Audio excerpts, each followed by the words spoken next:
What's going on, guys? This is Ryan with Hawkeye Outpost, and we just got some brand new details about the Marvel Avengers game from Square Enix that is set to release in early September. Now, I've been a little bit hesitant about this game for some reasons we'll get into later in this video. But first, I want to go over the big reveal that we saw. A new character, Hawkeye, is coming to Marvel Avengers. So let's just take a look right off the bat. Take a short look at the reveal trailer, and then after the reveal trailer is something really interesting that I wanted to take a listen to as well, and why I think that's a good thing for this game. To any surviving Avengers, should we lose the fight ahead of us? Should everything be lost, then know this.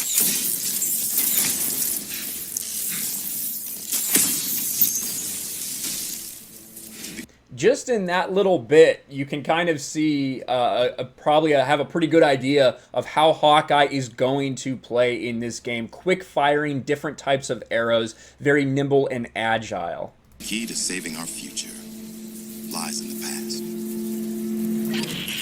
Clint? Well, I guess that explains the shock arrow. And the bow.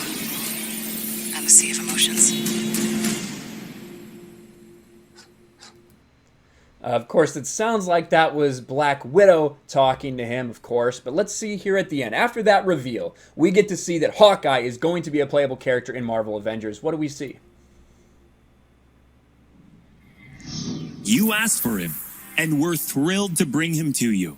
When we started working on Hawkeye, the first thing we did was find the best comics and pull ideas that would fit into our post-A-Day universe. One of our favorite runs is Writer Matt.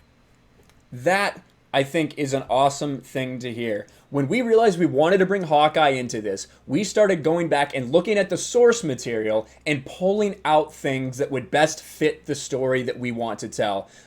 It might be a little thing. It may seem like that's the most simple thing you could imagine to do, but that means something, especially in today's day and age in entertainment, when sometimes it seems like they don't want to care about canon. They don't care about continuity. They don't care about history. They just want to do their own thing. I loved hearing that during this reveal, and they talk about it a little more right here. Marvel Avengers' take on Clint Barton is drawing primarily from the much-loved Matt Fraction, David Aja collaboration on My Life as a Weapon. And of course, they showed it very quickly, but it very much seems like that is going to be Hawkeye's design in this game. That is the #1 issue of that run, the variant, that they pull it from. So, interesting. We're going to get to see more gameplay from Hawkeye as time goes on, I'm sure. But primarily what today dealt with was a bunch of talk about the beta that's going to happen. Now, when I said that I'm worried about Marvel Avengers, I think the concept of this game is really freaking awesome. Even though I myself, you could probably tell from behind me, I'm a pretty big DC fan, more than I am a Marvel guy. That doesn't mean I still don't love a lot of the Marvel universe and a lot of their characters. But for this Marvel Avengers game, once it leaked out that Kamala Khan was going to almost be the central part of this plot, and her job was to try to get the Avengers back to it, right? Because they have failed, they've gone their separate ways. Kamala Khan needs to be the one to go and bring them together. And I don't like Ms. Marvel as a character. I don't like Kamala Khan as a character. So that made me really hesitant. In addition to the fact that all of these characters are built very differently. When you're playing as Thor, when you're playing as Hulk, when you're playing as Iron Man, Captain America, Black Widow, now Hawkeye, Kamala Khan, these characters all have very different skill sets, very different things that they do. So to build a system, which it seems like they're trying to do, which is going to be very smooth and feel good and be so detailed and specific for each of these different play styles, I think is going to be tough for them to do with the polish that we're hoping to have from this game. But here's what we learned about the new beta that's going to start off in a very confusing way for some people on some systems. Another one of these things, the content is locked behind a pre-order before the game even releases. Today's War Table event for Marvel Avengers started off by giving us full details on the upcoming beta. It will be pretty sizable. Crystal Dynamics revealed the beta will kick off with the game's opening segment on the Golden Gate Bridge in its entirety, which we have seen a lot of that play through before. One of the first things we saw from this game was all the different characters you could play during this Golden Gate Bridge sequence.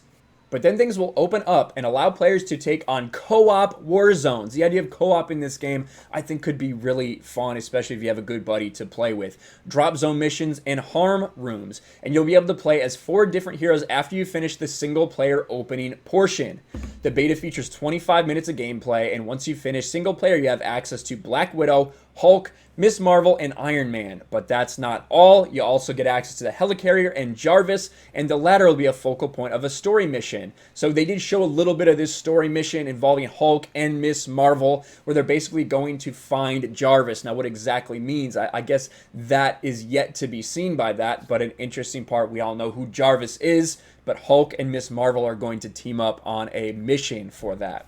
You also have access to 3 pages of opening skill trees. Now, they did do a little bit of a look at these skill trees, and it makes sense. It looks like what you would expect for some sort of progression for different levels of weaponry that all have a slightly different look. We're used to that kind of thing in these games. So all in all, I think it's interesting. Will this all translate in the end to a smooth product with a story that is really rewarding is what concerns me about this game.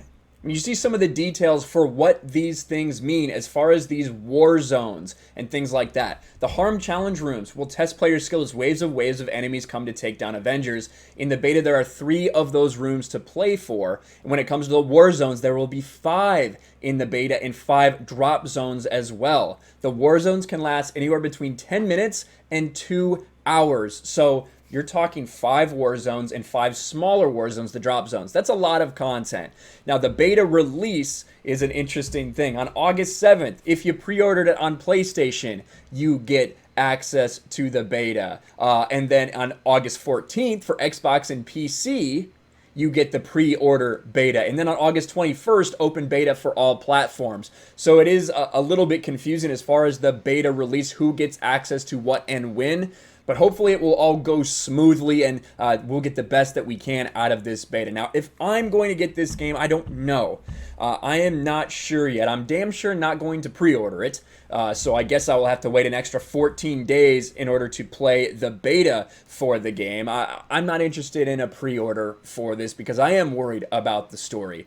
I was a little bit hesitant about Ghost of Tsushima too, and Ghost of Tsushima turns out to be one of my absolute favorite games to play. So I'm willing to admit when my hesitations are unfounded or wrong. I know Lethal Lightning, my man from Gaming with Geeks, Geeks and Gamers, is going to be playing this, so I'll probably wait for his feedback before I decide myself. But we got a little more details, got a new playable character in Hawkeye, which could be really interesting. Looks like he's going to be fun to play. Let me know what you guys think about all this in the comments below. Make sure you smash the like button, subscribe to the channel, ring the bell for notifications, share this video out there, and I will talk to you later. Thanks for watching, everyone, and a huge shout out to my patrons. I appreciate you guys so much.